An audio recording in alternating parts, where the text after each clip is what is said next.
I think the propaganda is daunting.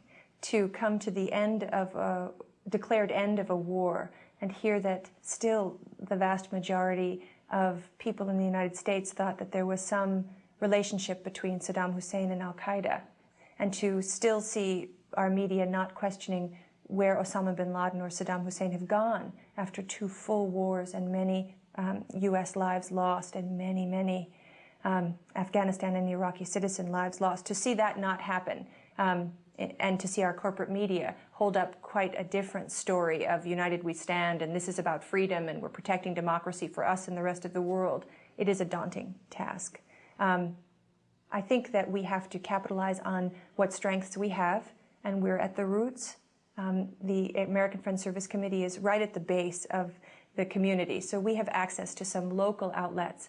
Some of our smaller media, and actually people are finding this all over the United States, the smaller media often will pick up a story that some of the larger media outlets cannot, because people have relationships with the editors or the writers at a local media outlet that actually helps them negotiate. There's more one-on-one meetings. We had meetings with editorial boards during the war to talk about how they were portraying protesters, you know, talking about the difference between a violent action and planned nonviolent civil disobedience, to talk about why we were protesting, why we were putting our bodies in the machine, as it were. And that actually worked. So I think that people at the grassroots should leverage connection with smaller media outlets to make those person-to-person connections.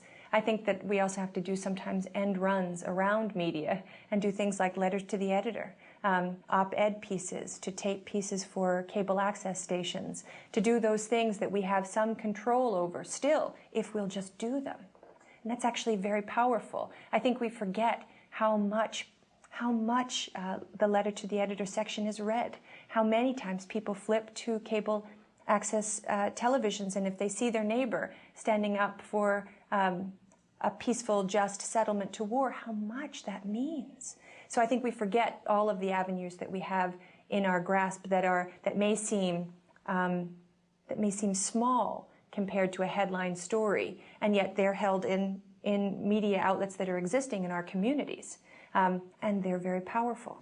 I think the other thing that we have to do is create media outlets, create the community radio stations, create the independent presses. And what we did here was we created something called the Valley War Bulletin. And I don't pretend that it's Pulitzer Prize-winning journalism, but it does get out some of the sources and some of the news that we're reading on the internet, and it gets them to people who may or may not be plugged in. Because that's actually part of the job, is to get to the people who are not hooked into the movement, who are not hooked into the internet, and getting some of those alternative viewpoints, well-documented alternative viewpoints.